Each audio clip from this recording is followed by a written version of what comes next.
up, everybody? How's it going? It's your host, Andrew Taylor, and I'm here with John Bernardo, and we're here to talk to you about comic books. Hey. John, what's up? What's up with you, man?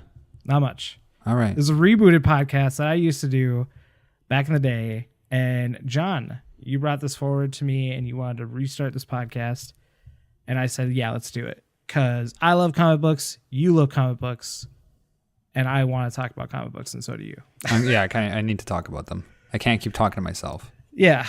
It's funny because this is like the third or fourth time we've already recorded this episode, and it's hard. It's hard to get everything 100% before you start, like the beginning of a podcast. You know what I mean? Like the very first episode 0, episode 1, whatever you want to call it, is so difficult because it's like you want to make sure that everyone understands what this podcast is, and then also have like a meaningful conversation at the same time. Am I right or am I wrong? Everyone will get us. Yeah. We're traveling a bumpy road, but we'll find our way home. Yeah. So Panell is a weekly comic book podcast where we have conversations about everything comic book related, from the pages to the silver screen and pretty much beyond that. So what John and I wanted to do with this podcast is to be able to have a conversation and keep it casual and make sure people understand that it's a casual conversation, because not a lot of people know where to start with comic books. Comic books are also very overwhelming. There's a lot of comic books. Yes, there is. We've had conversations before about like our first time with comic books, and kind of like we just jumped in the middle of like a run or something like that, and we had no idea what was going on within the comic book. And I think that with this podcast, what we're going to be doing is being able to kind of reach out to the more casual person. And that's the ultimate goal with this podcast, is to continue to have those casual conversations and not make people feel overwhelmed and lesser. John, is there anything that you'd like to say about kind of what we want to do here? Yeah, like you said, man, I really want to emphasize how we're being open to letting people into the comic book world, but that doesn't mean that if you're a hardcore comic book person that you can't listen to the show. There's going to be plenty of stuff for here.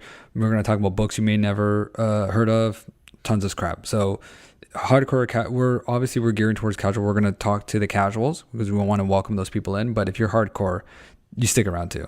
Yeah. don't go anywhere either.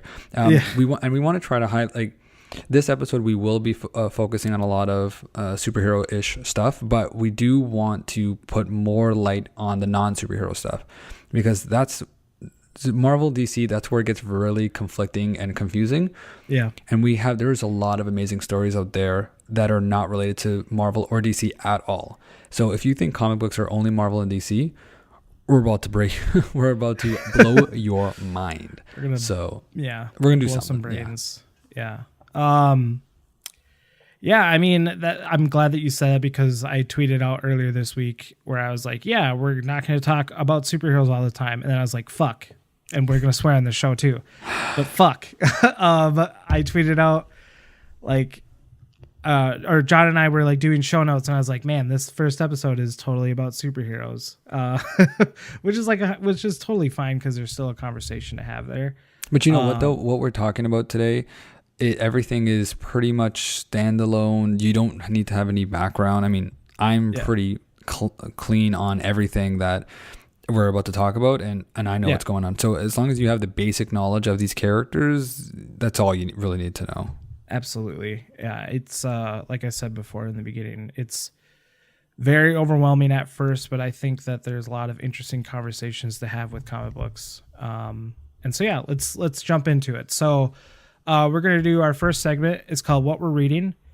John, you have a list of books. I have a couple books here, and there's also like an additional thing I'm going to touch on a little bit. But John, what have you been reading this week?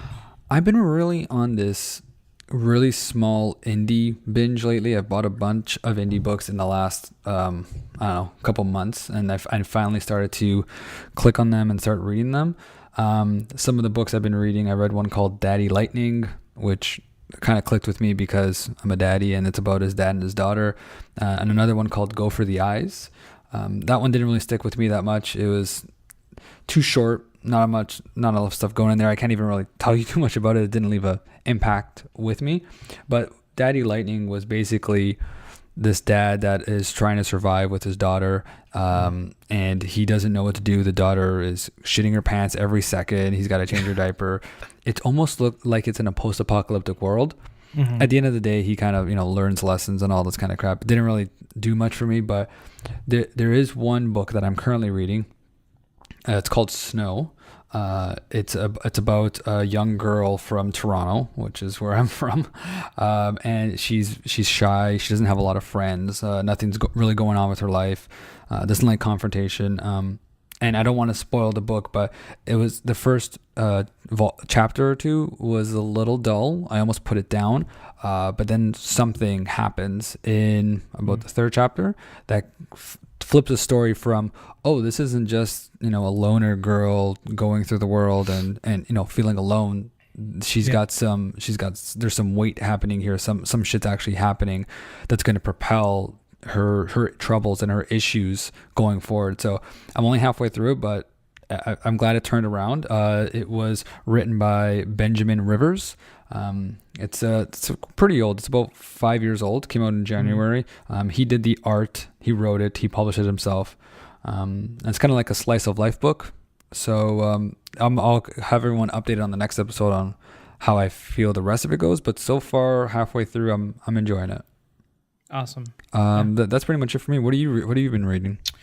So I've been reading a book that you recommended a few weeks back. And that was recently on sale on Comixology.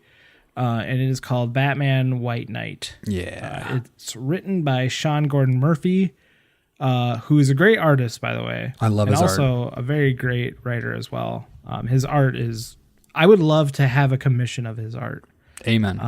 Yeah. If you're not familiar with him, he's done work on Chrononauts. He's done work on Tokyo Ghost. Both books I recommend checking out.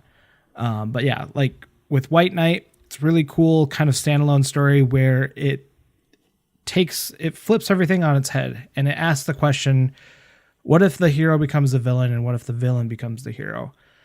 And I think that there's a really interesting conversation to have here because most of the time when you look at a comic book story that there's a good side and there's a bad side, the bad side sees themselves as the hero and the hero as the villain. You know what I mean? Mm-hmm. So it's a very cool book where there's just all this kind of like psychological, like back and forth between like, is he in the right? You know what I mean? There was a really cool conversation in the book, and I don't want to get too deep into it just because I would love for people to read this and check it out because I think it's really cool. It's a very cool like standalone Batman story, but like at the very start of the book, there's like this part. There's part where Batman's chasing the Joker, and he's like causing all this damage to like Gotham City, and it asks that question like, who pays for this? Mm-hmm. You know what I mean? Like, is Batman really helping the city by causing damage, chasing someone, you know what I mean, and injuring people? And it's an interesting conversation that also kind of happens along in like Captain America Civil War, where it's like, where are the ramifications of a hero taking down a bad guy? And, obviously there's a lot of back and forth within the book between like police officials and like the community, where they're like, Batman has been saving us, but he's also been like causing all this damage. And then like, I don't want to get too deep into it with like the Joker because he's technically the main character of the whole book. And there's this part where it's just like, you feel for the Joker. But he knew what he was doing though. Like he knows what he's doing. He knows what he's doing. Yeah. And that's the one thing I've always liked about the Joker is that it's this character that I don't even know really how to put it, but it's like this character that just he's smarter than Batman. Yeah, he's smarter than Batman. He is the exact opposite of Batman, but like Batman needs him just as much as he needs Batman. Yeah. And it's always that back and forth. It's always that like never ending battle that they have. And I think that is the most interesting conflict within comic books. So really, to be honest with you, I implore people to check this book out, where it asks those hard questions: is the hero the villain? Is the villain the hero? And I really feel like I don't see that very often in comic books these days. So it was kind of refreshing. I thank you for, tweeting it out a bunch of times and being like, hey, this book's like $5 right now on Comixology. You should totally buy it. Yeah, I was really annoying about it. Yeah. No, it was great. I'm glad that you kept pushing me on it. Yeah. But yeah, we'll get into that conversation here just a little bit more. That kind of piggybacks on something else. But I also saw Shazam. Sorry, there was a lot of S's there. I saw Shazam a couple weeks ago, like an early screening for like Fandango or something. And I thought that movie was really great. I know you haven't seen it yet, but I just wanted to touch on it, where it like the whole DCU has like been in like this constant discourse, and all these movies haven't been doing the greatest, but Wonder Woman was pretty great. Justice League wasn't very great. And then they came out with Aquaman, which, did you see Aquaman, by the way? I did see Aquaman. I thought it was okay at best. It was a good movie, but it did absolutely nothing for me. Sure. And I kind of agree with that, where it's like, it's very entertaining. Mm-hmm. But I felt like with Shazam, which I'm not going to go into it at all really, because I don't want to spoil it for you. I don't want to spoil it for the listeners, but I felt like it was a really cool like standalone story that didn't have to benefit off of anything else that was happening in that universe. Right. And it was just like its own thing. And I think that was really cool. And I think that the DCU should focus solely on that sort of thing right now. And I think Aquaman was kind of a good stepping stone with that. But I also saw like a lot of connection with like the Justice League in that movie, because they talk about the Justice League in that movie, versus like Shazam, right? Where there's like no talk about any, versus, well, there's like and it's in the trailer, but you see like a Batarang. That's pretty much the only connection to like the DCU as a whole. And they can have fun in that universe, at least. Like, they can reference Batman and Superman. They don't have to worry about how it connects. They can just say, oh yeah, did you hear about the Batman thing? Like, they don't have to be exact about it, because I think DC is being a little loose now with their continuity. It's no more, especially with what we're going to talk about coming up. Like, they're doing these separate things now. They're not too worried, but I think they're going to allow themselves to play in that sandbox. Yeah, I agree with that. I mean, I think with Shazam, that, like I said before, it's a great stepping stone for kind of like this whole course correction with like the movie universe as a whole, is because like before they were so focused on trying to play catch up with Marvel, but now it's more so like, oh, well, Justice League didn't work out. Let's backpedal a bit. Yeah, let's try something different. Let's try to make all these movies that are kind of like their own standalone thing. And I think that's a smart move for them. With Marvel, that was always the goal, was to have all these movies be connected. And so like their roadmap was completely different than the DCEU. But yeah, I'm excited for you to see that movie. I'd love to hear what you think about Shazam when you eventually see it. Yeah, maybe we should do something and tell people what we talked about together. Yeah. I think there's an interesting conversation. I think you'll actually really enjoy that movie. I have high hopes for it. I'm not going to say I have high expectations, but I'm highly optimistic about it. Yeah, I walked into that movie very cautiously optimistic, and I walked out of that movie happy. All right. Like there's things in there, obviously, like no movie's perfect, but like it was a treat, and I think that was fun, because with Aquaman it was entertaining, but like you said before, I gained. It was throwaway, yeah. Sir, I will purchase my ticket. Yeah. So kind of going back to our conversation that we just had before we talked about Shazam, we're gonna chat about a trailer that came out this past week, and it's the Joker teaser trailer. Yeah. With Joaquin Phoenix. Yeah. Yes. Very interesting. It's directed by the guy who directed the Hangover movies, Todd Phillips, which is it's interesting to me, because he does a lot of dark comedies. Like Hangover's dark comedy.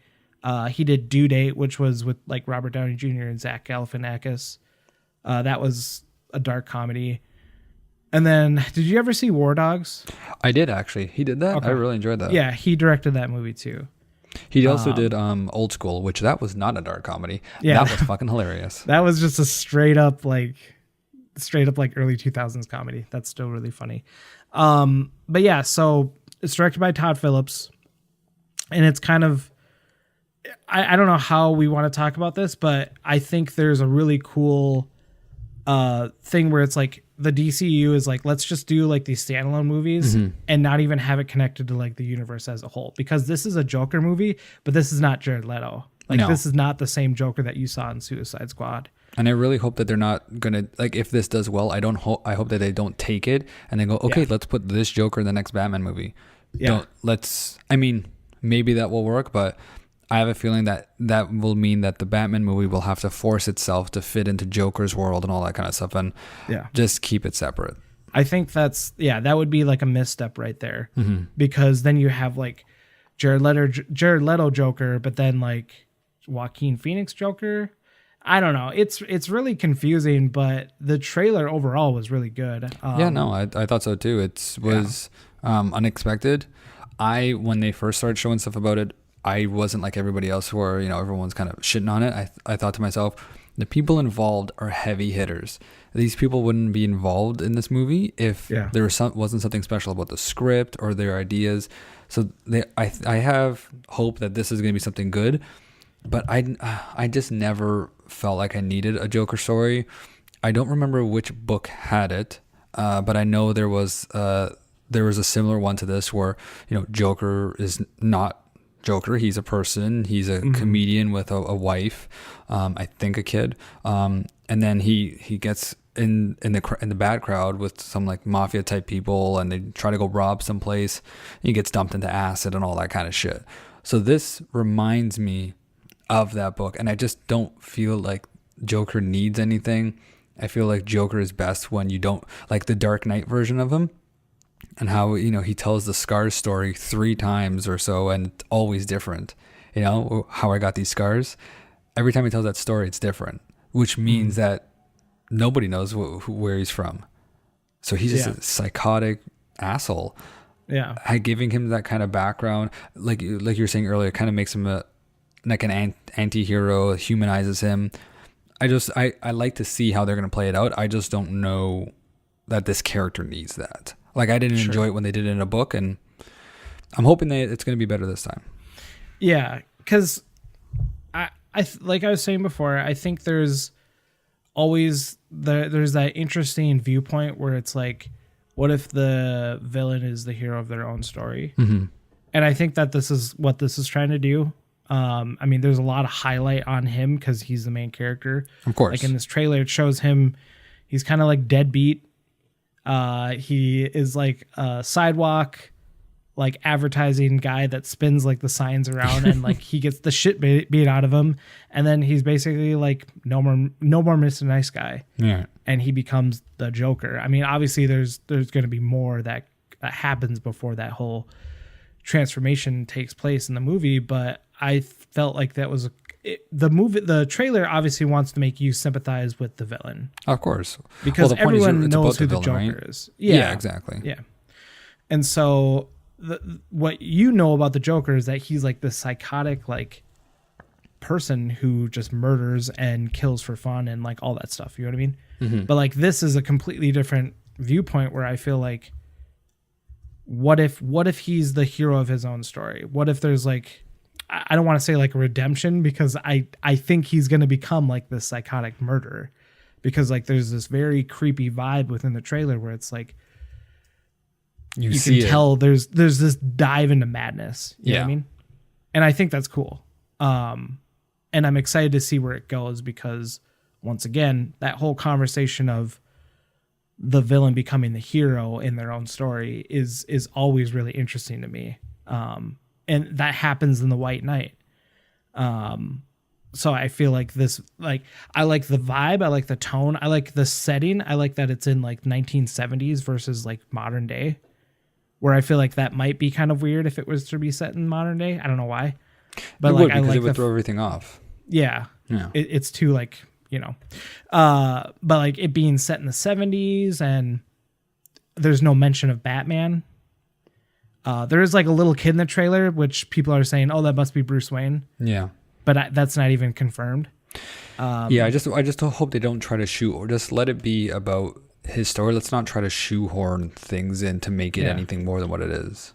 Yeah. And like the Batman movie, if it even has Joker in it, could be like a completely different Joker. You know what I mean? Yeah, and that's the way it should be. It should be, well, first off, I hope that they don't do Joker because I think we need a break from Joker. Oh, yeah, we definitely need a break. You know what I mean? Like to have 3 Jokers in our generation is insane. You know what I mean? So we can't have it's just like having 3 Spider-Mans. Like at least those are a little bit more further apart, but like, come on, that's enough. Yeah. I think initially they wanted to do Deathstroke, but that was when Ben Affleck was attached. So we'll see. Maybe we'll get another Penguin. Maybe. Yeah. Who would you want to play as Penguin? Oh man, I know it's weird like casting. I saw a cast rumor and it can't come to my mind, but it was. I think I know what you're talking about, but I can't remember what it is either. It was a perfect. It was a perfect person, and I want to say Jonah Hill, but I don't think so. It wasn't. Yeah, I can't remember who it was. So I did a quick search, and people are saying that the rumored people as of January is supposed to be either Nick Frost or who's this other person? Nick Frost. So if you don't know who Nick Frost is, he's the guy that stands next to Simon Pegg in Shaun of the Dead. And the next guy would be Andy Serkis, who does all the CG for Planet of the Apes, Gollum, pretty much any major CG character. He's been behind the mask there. Huh. So that's who's actually rumored to do it. Another person was Josh Gad, who I don't know what big movie he's from, but I think if you've seen his face, you'll know who he is. He does the voice of the snowman in Frozen.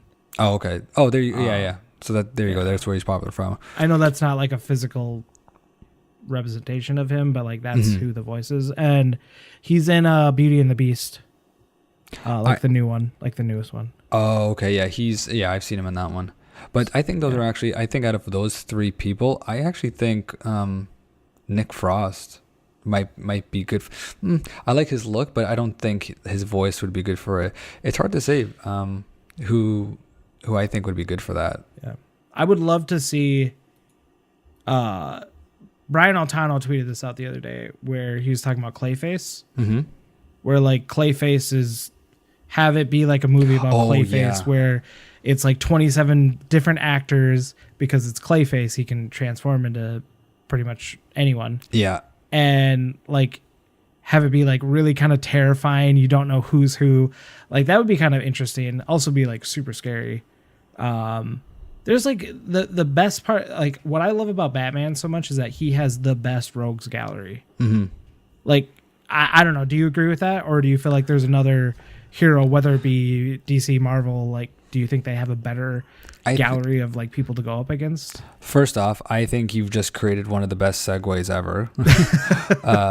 Because our next part, we're going to talk about Batman. There you go. Yeah. No, I agree with you only because I feel like a lot of the other rogue galleries, and for people that don't know superhero stuff too much, a rogue gallery is just the list of a certain hero's villains that they usually use against them. But yeah, I would say so. I think he has the most recognizable because I feel like a lot of other people have more obscure ones that when they come out, you're like, what the hell is that? For example, and I love Spider-Man, but I'm really bad at the lore. But when I saw Mr. Negative in the newest PS4 game, I was like, who the hell is this? Did they just make this guy up? No, he's been in there forever, right? You've never seen him before. He's so obscure. So I think that, a lot of people have, a good solid 5 or 10, but I feel like Batman has so many, even to the point where you'll see it kind of cross to other heroes. Like even on the Arrow TV show, you saw a lot of the Batman villains appearing on Arrow. And maybe in the comics they have some connectivity, but from my experience, a lot of the people that have appeared on Arrow were mainly Batman villains first. Yeah. Yeah. But yeah, like you said, it's a good segue. This last week, Batman just turned 80 years old. Old fart. He's a very old man. Yeah. How is he still fighting crime? Yeah. How the hell is he still beating the shit out of all these bad guys? But yeah, let's segue into that and talk about our favorite villain first, and we can kind of go down the line here. So who is your favorite Batman villain? And if you want it to be the Joker, that's 100% fine. But like for me, like the Joker has never been my favorite. I would have to say the only part of the Joker that is my favorite would have to be Heath Ledger's version of the Joker. Yeah. That kind of crazy is something so special that, and I know it's been said a million times, so I know I'm not saying something new, but to me, that version of the Joker exceeds everything. And I grew up watching, the Jack Nicholson one and the animated series one, but just something about that version is just so unsettling. That's what I like the most about him. But when it comes to like a favorite Batman villain, and again, I'm not too deep on Batman's background either. It's really hard to, I would say Joker, the Dark Knight Joker, just because of the reasons I just mentioned.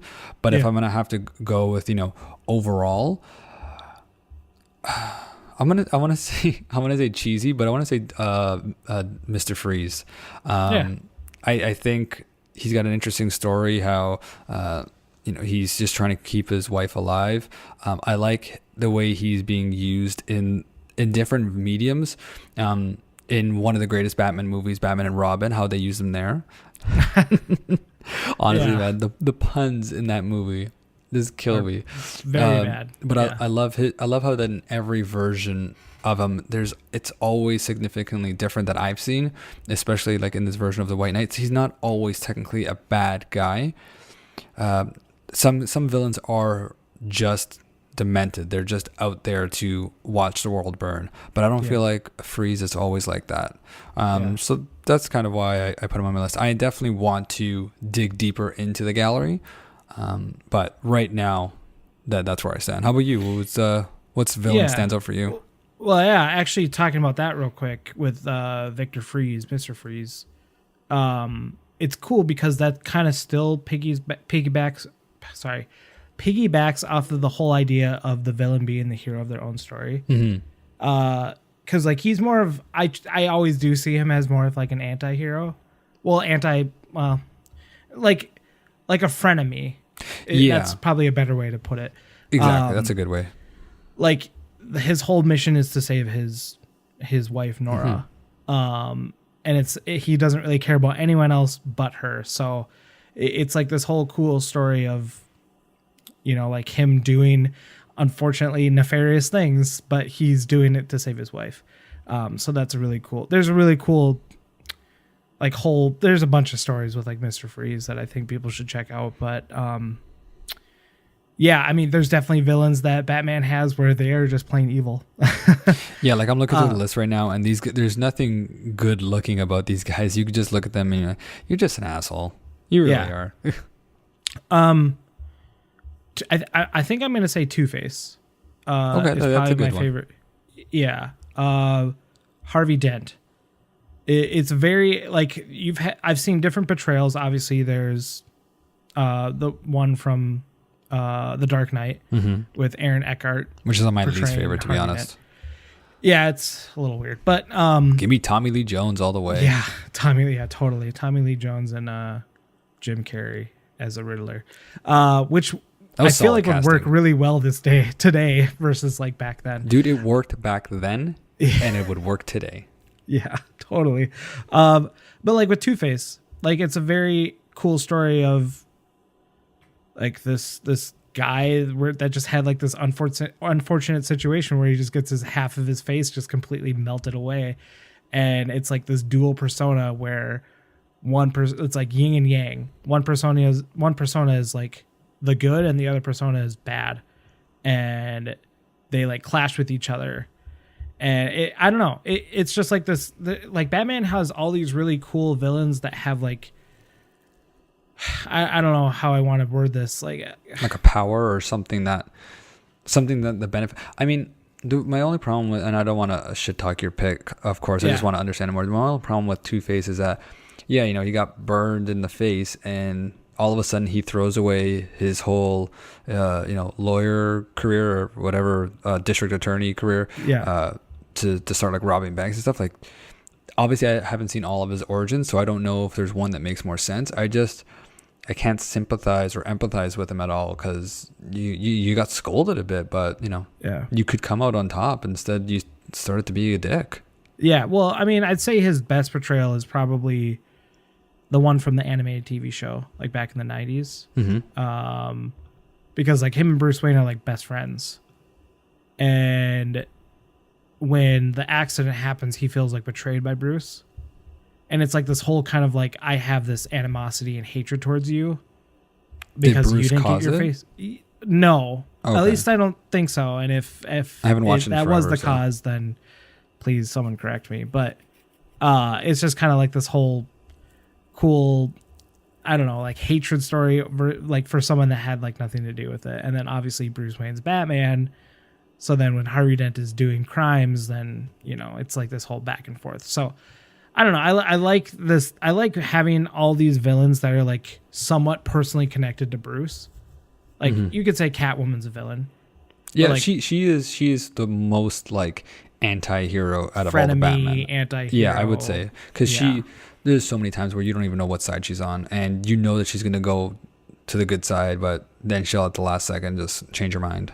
But like Batman always has feelings for her. That's he always wants to tap that. Look at the leather she's wearing. Like, come on. Totally. That cannot be comfortable at all whatsoever. No. But yeah, I'd say Two-Face for sure. And like I was saying before, I think Clayface is really cool too. Like Clayface always terrified me as a kid because like the episode that he's in the animated Batman series is always creepy because I think he like imitates like this little girl and she's like running around like this factory and Batman's like chasing her. But then he changes. I haven't seen that episode in like so long, but it's super creepy. I'll let you know when I get to it because I actually have the animated series on Blu-ray, and I haven't been able to rewatch it. But it's a sidestep. If you haven't seen the animated series, or if you have, buy the Blu-ray. They've remastered it, and I cannot begin to tell you how amazingly clean it looks. So it's not a DVD port? It is not. Have you seen those before? They're so bad. No, it is not. It is still full. It is still, a square screen. It's not widescreen. Yeah. But it looks so clean, the animation. I don't know how they do something like this. It's on DC Universe as well. Then you need to watch, you check it out and you're going to tell me how goddamn clean it looks. Because I've been watching Batman Beyond. Yeah, I see. I haven't watched Batman Beyond, so my plan is to watch all of the animated series and then watch Beyond. Yeah. But I'm going to be spoiled now because Beyond's not in HD, so I don't know if I'll be able to.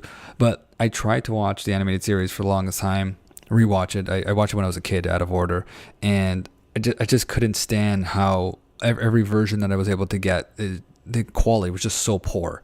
So this version is beyond amazing. Trust me, when you see it, you'll agree with me. Awesome.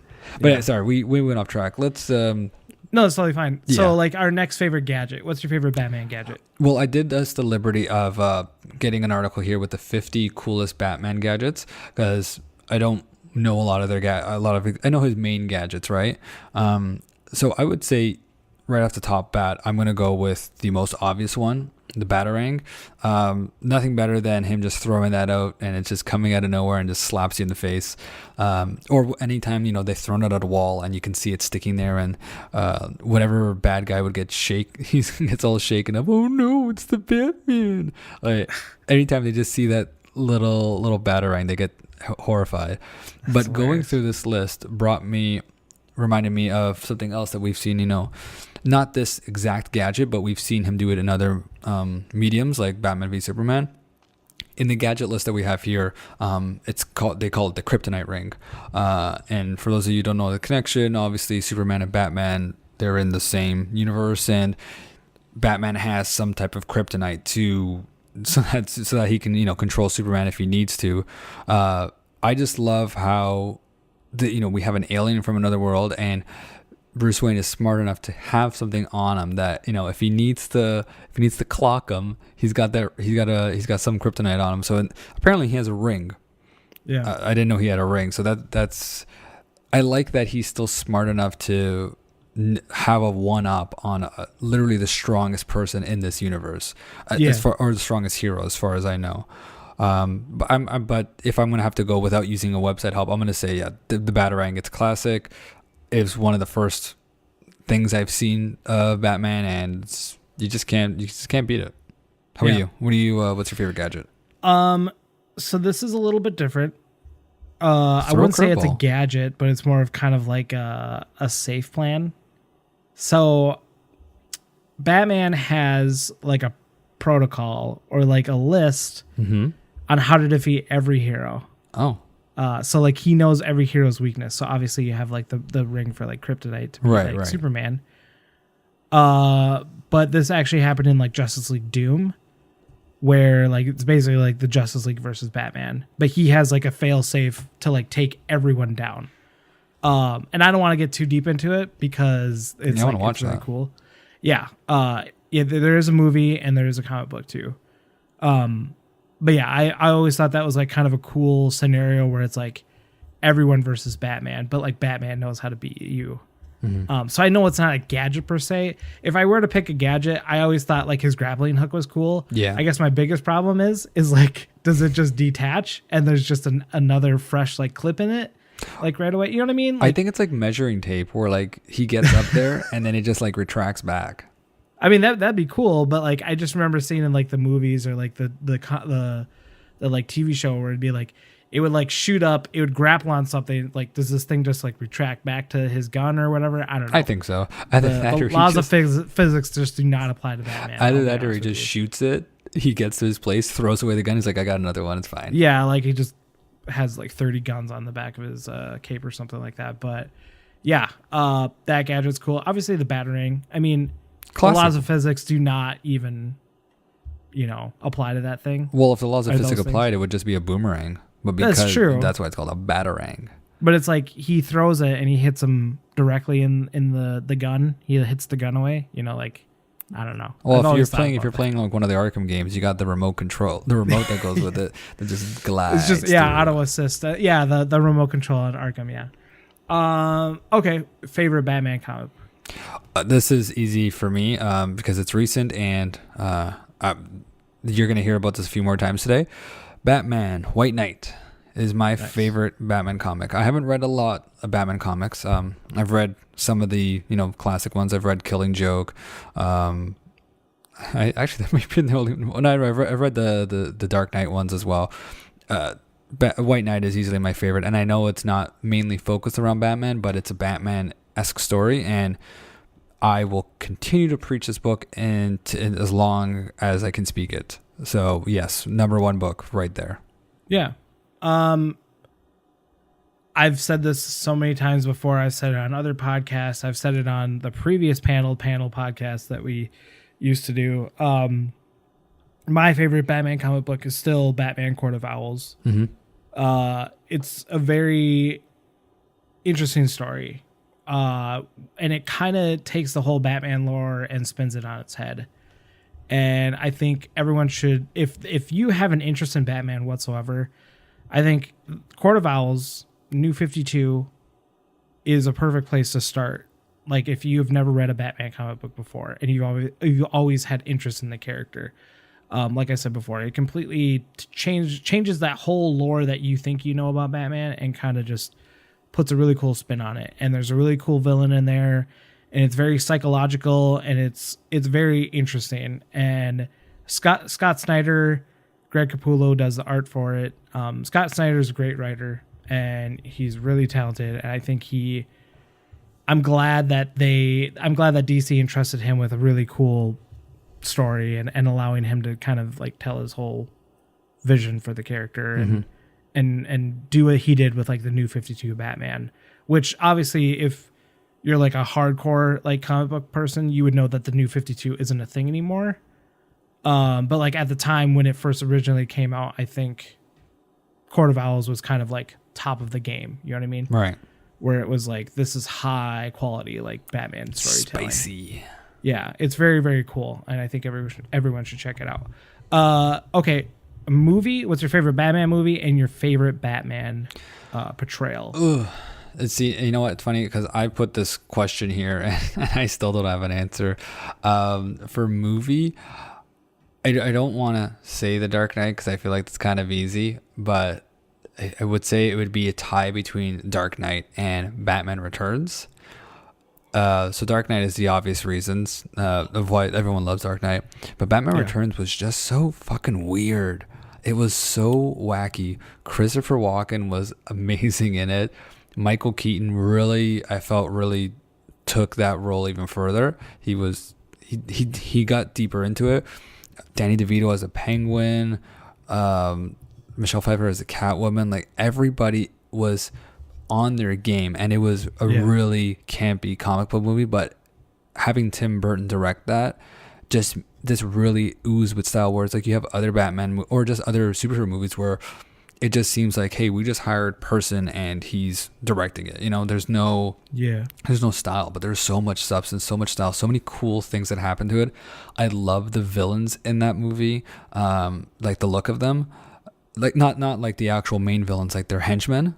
They just all had a very distinct look to them. And the original, the ones from way back, the 90s, all those four, the 3 and 4 may suck. Batman and Robin, and Batman Returns. Batman Forever. But at the time, they were basically just movie versions of a comic book. Yeah, the comic book / the Adam West show, because they were very campy. But yeah, I just had a revelation. I think Batman Returns may be, as it currently stands, one of my favorite live action movies. Yeah. But favorite portrayal, it's definitely not Christian Bale. I'll tell you that. He, as a Bruce Wayne, I kind of buy him. As a Batman, he tried way too hard with the voice. Where are the drugs? Like, I didn't like that. Surprisingly and disappointingly, Ben Affleck was actually one of my favorite Batmans. I really liked, other than the whole killing thing, I just liked his rugged, brute portrayal of Batman. I don't think a lot of the things that went wrong with that character are his fault. I think obviously a lot of problems were with the script and the rush story, but I really enjoyed what he did with it, and I'm actually bummed out that he decided to wimp out and get out of the role. But it's a tie between him and Michael Keaton, again, because being one of the first, I feel like he did a really good job setting this kind of like mysterious vibe to him. Yeah. So I think that's a good way to put it. He wasn't too much of a playboy, which I understand that Bruce Wayne is, but a lot of what I like about Batman started with Batman in '89. So it's a strong tie, but I really like Ben Affleck's portrayal, so I'm gonna go with that one right now. This is interesting. It's hard for me to, like, I know that The Dark Knight is such an easy way to say, like, yes, that's like my favorite Batman movie. It might be like the best Batman, but I think when it comes to nostalgia, for me, it's actually Batman Begins.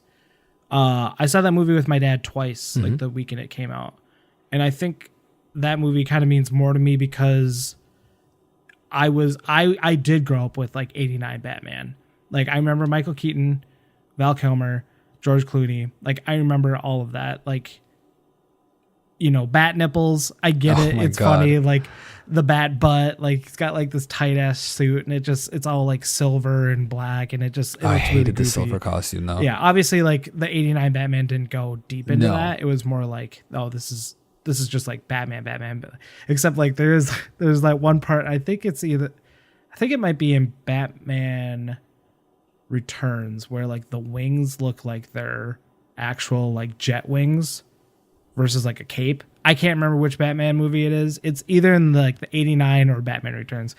Anyways, but with Begins, there is that like that memory of going to see that movie with my dad. Twice in the same weekend, and I like just the whole origin story about like him being a ninja. I thought that was so cool.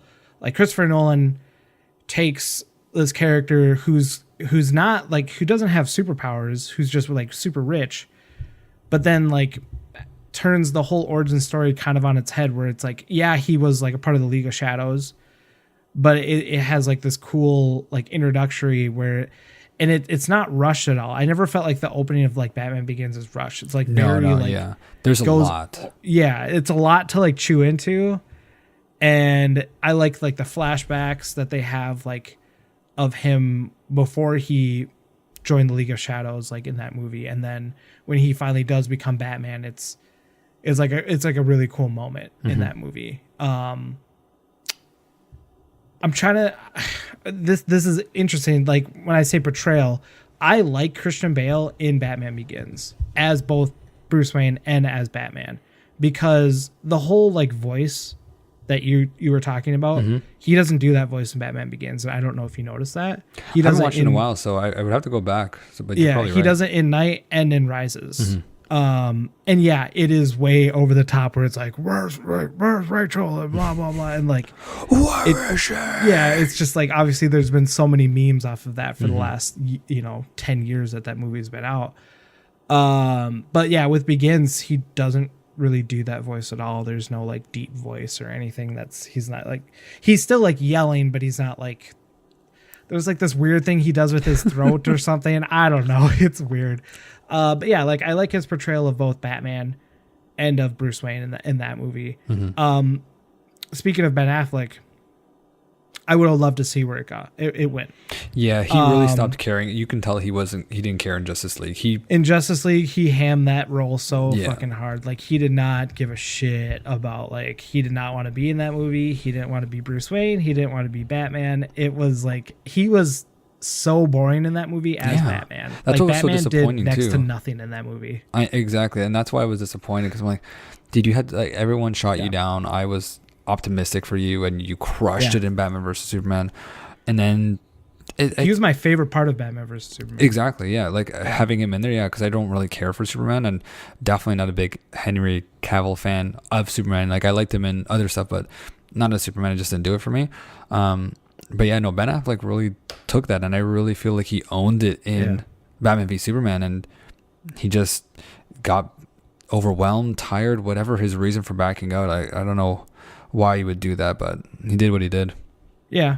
I mean, it's like his portrayal in Batman vs Superman, I think, is interesting because it shows like that pure rage that he has towards Superman, and I thought that was kind of an interesting story arc within that movie. Now, I'm one of those people I don't think Batman vs Superman is like this perfect like masterpiece movie that some people do, but I think there's a lot of really cool, interesting things that they did with the character of Bruce Wayne, of Batman, where it's like he has like this straight brutality of just being like, I don't give a fuck anymore. Like, I don't have any rules, that sort of thing. Like, albeit like I wasn't the biggest fan of the whole killing, like of him being like a straight murderer in that movie. But like, there are parts in The Dark Knight where he straight up like kills a dude, and like no one talks about that like ever.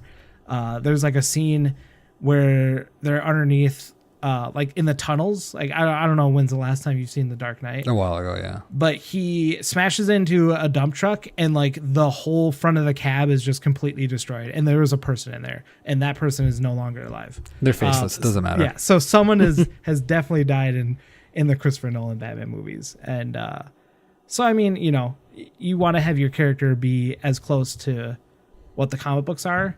But I respect Zack Snyder for being like, this is my Batman, and he's just a straight murderer. Well, he's old. He's older. He's tired of this shit, right? So he's just like, I don't have time for this. Yeah, it's cool. A lot of people didn't like that though, but I could go both ways on it. Yeah, didn't shock me. I was just like, oh, cool. We're just shooting people now. All right. Yeah, like I said, it would have been really interesting to see where his Batman goes. But unfortunately, never gonna happen. It's just never gonna happen now at this point. Happy birthday, Batman. Yeah, happy birthday. Happy 80th birthday, Batman. You old fart. Yeah, you're old as shit. We're gonna move into a segment where we talk about sales.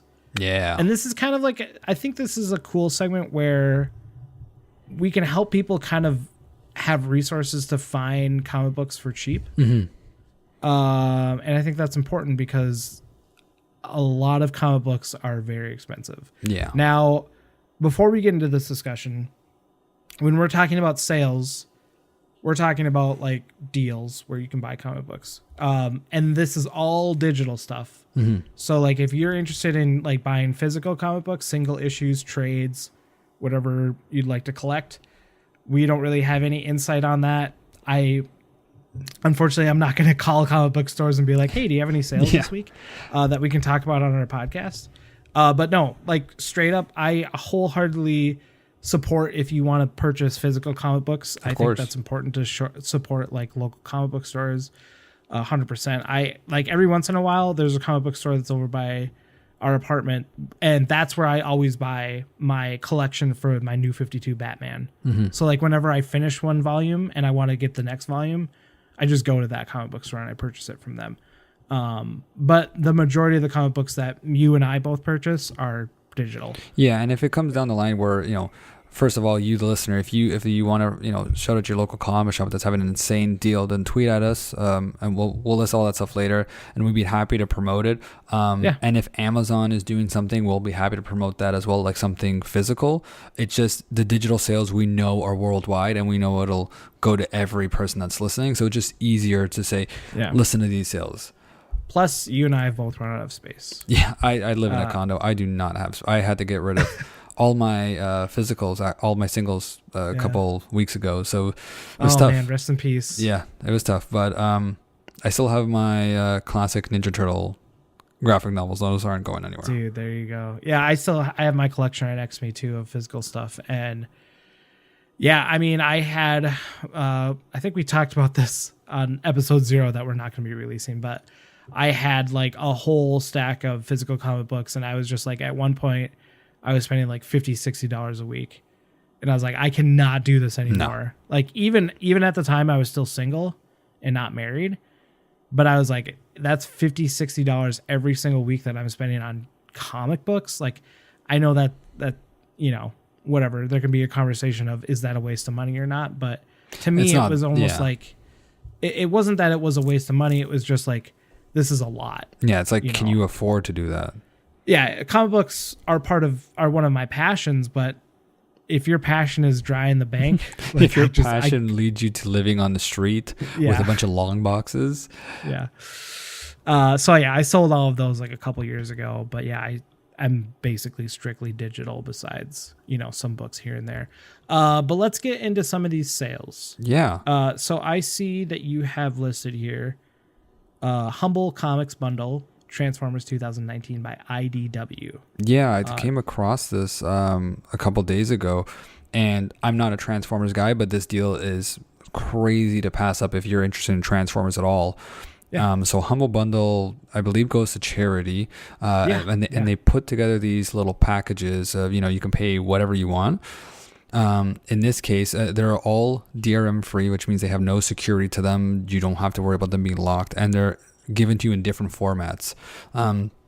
So right now, for $1, you can get 1, 2, 3, 4, 5, 6, 7, 8, 9. You can get 14, 15 actual Transformer comics. Everything from the original one, More Than Meets the Eye, Robots in Disguise, Hail Megatron, Maximum Dinobots. I don't know any of these stories, but I'm just reading them out to you guys.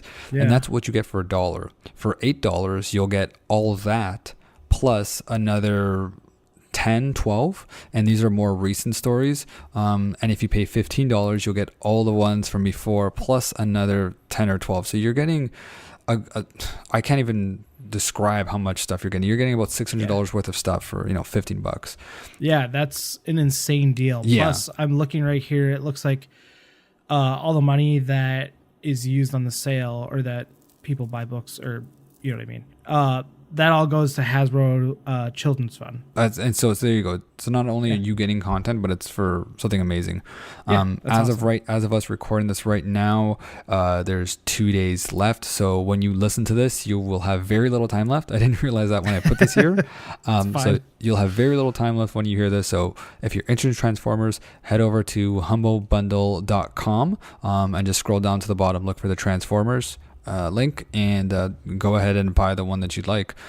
Other than that, I want to jump over to Comixology, which is my preferred digital storefront of choice. Same. Their first sale that they have going on is a sale that you'll probably see pretty often, but nevertheless, it doesn't hurt to, because there's so many books from this publisher, you can jump on some on this sale and then get a little bit more on the next sale. But basically, they're having a 50% off all Image books. And Image is one of the top dogs when it comes to independent stories. All the stories are creator owned, and they are some of the best. Some of the best books I've read come from Image. So everything from their publishers on sale. Some of the ones that I would like to recommend is Black Science, Birthright, Ringside, and one of the most important ones, Sex Criminals, which is a book that when there's a girl and a guy, and when they orgasm, time stops. And it plays Rob Banks. Yeah, and it plays out like kind of like a Judd Apatow movie at times, and then it gets a little sci-fi, and then it gets a little weird, and then it gets really fucking weird, and it's really meta too. It's really cool. And Paper Girls, which is like a time travel. Like, there's so much good shit with Image. Half of the stuff I haven't even read yet. So if you like Image at all, head over to Comixology.com, and there's no promo code. That sale ends April 18th, and again, don't worry if you don't get everything you want, because they do Image sales very often, but sometimes they're not as good. So try to get a bunch of volume ones if you can. There's some great stuff here. Absolutely. One thing I'd like to highlight real quick: we are not supported by Image, by Humble Comics, by Omnipress, or anything like that at all. I just want to make that crystal clear that when we're talking about sales, we are actually literally going out of our way to make sure that you as a listener has the resource to find comic books for cheap. Yeah. And we're not getting a cent from any of that sale. I just want to make sure that's 100% clear. Comixology, if you're listening, like, you can give us... if you want to support us, Comixology. Yeah, you can give us stuff, man. It's cool. Yeah. Like, hey, Comixology, if you're actually listening, can you bring Unlimited to Canada, please? Because I'm tired of not having it. Every time I'm like, hey, did you read this on Unlimited? And I'm like, oh, whoops. Like, no, I bought it. Yeah, but I had to buy that. The biggest reason, and I told Andrew, like, I really wanted to have a sales section, is because this is how I buy all my books. There are so many good sales that happen up there that you can, and obviously, yes, less money goes to people, but as someone that can't afford to buy all these books, when it comes to a sale, I go nuts.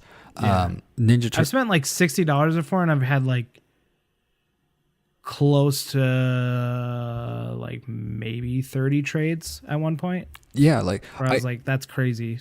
And I can't top that one, but just as a comparison, a year or two ago, I got the newest Ninja Turtle series from IDW.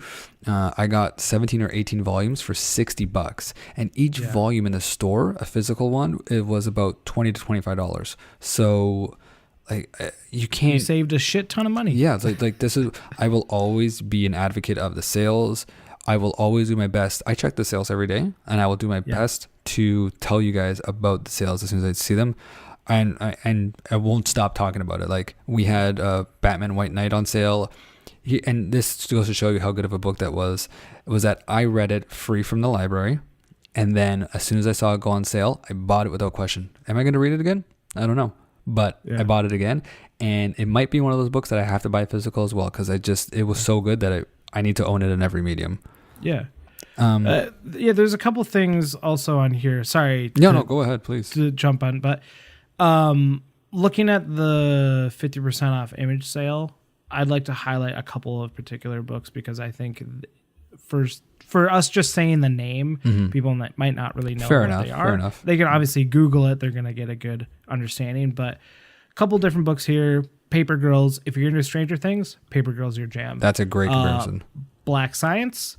If you're into like time travel and like dimension jumping and all that sort of thing, Black Science is the book for you. Sex Criminals. If you're into, like you said, it's like a Judd Apatow movie. Great. Sex Criminals is kind of your jam. It's great. Deadly Class, there's a show on Sci-Fi. You can watch that show. But it is a bunch of high school kids that are actually assassins. So like these books aren't even about superheroes. That's the best part. Like that's the best part. Yeah. It's one of my favorite publishers. And honestly, it's hard to go to Image and click a book and go, you know what, this one, there's very few Image books that just don't work for me. Yeah. So you can feel... I agree with that 100%. Yeah, you can feel safe. Very few. The only one that didn't vibe with me so far was The Wicked Divine. Something The Wicked and Divine. That was the only Image book that hasn't vibed with me, and it's just the story wasn't doing it for me. Yeah. And if you are interested in, say, getting Comixology Unlimited, I'd say it's a good deal because it's like $6.50 a month for a bunch of books that you can read for free. Only if you're American. Free. Yeah, only if you're in America. Sorry, if you're in any other country, I apologize. But yeah, I also saw that you have the Omnipress Spotlight sale on here as well, which is on Comixology, and it looks like that's going until April 29th. Yeah, Omnipress is not a brand I'm too familiar with, but looking through their sale list, there is some stuff that I started recognizing right off the bat. Scott Pilgrim. The entire series is on sale. I believe it's $3.99 each volume. That's the US dollars. I don't know if anyone else has read Scott Pilgrim. It is one of my favorite stories. I loved it back to front. I actually rebought it recently because they've re-released it in color, and it was originally not black and white, just not colored in, which I guess is technically black and white.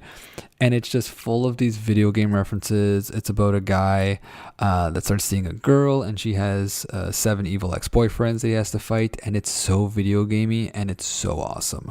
Yeah. So if you like video games and references to pop culture, then like you got to read that one. Other than that, if you're a Rick and Morty fan, they have their own comic series. I can't speak to it personally, but given how far they are in it right now, the comic series, I'm going to have to say it's good because they're still releasing them. They're on 8 volumes right now. So that's one I can recommend. And another highlight, which is something that I've been eyeing, and I can't speak to it because I actually plan on buying in the next couple of days.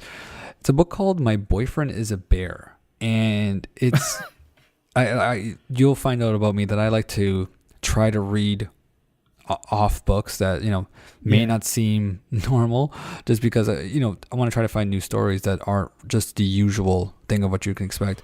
And from what I understand, it's basically what I just told you. It's about a woman that has a boyfriend that's a bear.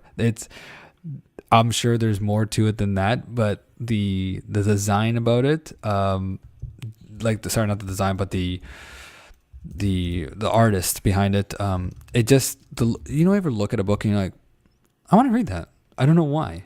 I just want to read it.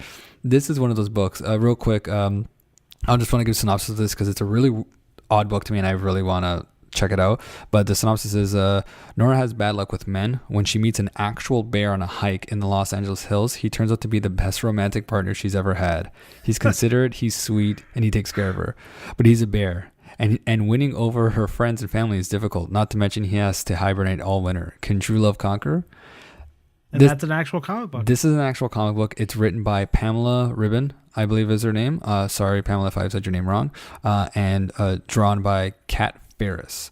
I've been eyeing this book for a while, and it's on sale now for 60% off. So I will be picking this up, and I will be talking about it with everybody on a future episode. So just stay tuned for that. But if you just go through the Omnipress sale, there are so many titles in here that just the front cover is catching my eye, and I'm not going to even try to go through them all. But there's a lot of random shit in here that I feel like it needs to be checked out. Actually, sorry, there was one more that it's kind of similar where I saw it and I want to read it as well. It's called Brobots. Brobots. What is that about? A trio of robot bros. Oh no. Reel in a big challenge and must band together to battle a giant monster in this playful take on the classic kaiju mech and fairy tale stories. So basically Pacific Rim, but a love story? No, it sounds like Pacific Rim, but kiddie in a way. Okay. It sounds awesome. It does. It just sounds really awesome, and that's really cheap right now. So these are the kind of things that is great about sales, that you find these books you would never even heard of. Yeah. Right. So I agree. I'm gonna leave it at that because those are we're kind of going along in the tooth here, but please check out these sales. Look at these books. Support some smaller writers and artists, and just be known. Yeah, I agree. So yeah, we're gonna move into the ending segment here. That's not very long, but John and I wanted to do something where we recommend a book for people to check out every week. It can be mostly it's going to be trades, and a trade is like five issues in a collection. But I am going to go back and go ahead and recommend once again Batman Court of Owls by Scott Snyder. I don't know if there's a deal on the book right now or anything like that at all, but I still recommend people checking it out, especially now is the time around Batman's birthday. If like I said before, if you're into the Batman, if you're curious about where to start with comic books, Batman Court of Owls is a great place to start. Yeah, and I think even with this segment, if it ever works out that way, we can read each other's recommendations, and we can even talk about it on the next week, because I've been wanting to read Court of Owls for a while, and I have access to it. It's all about a timing thing. Yeah. But the reason I set that up is because my recommendation is Batman White Knight. Talked about it a million times. It only seemed right that, on Batman's 80th birthday, I'm going to recommend a Batman book.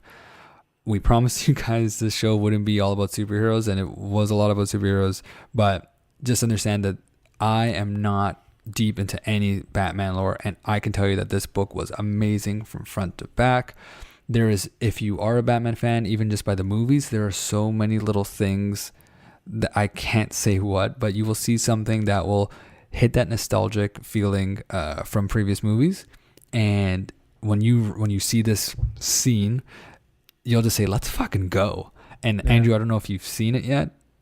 I don't know if you know what I'm talking about yet, but you probably don't. I don't know if I'm there yet. Looking at your face, you don't know.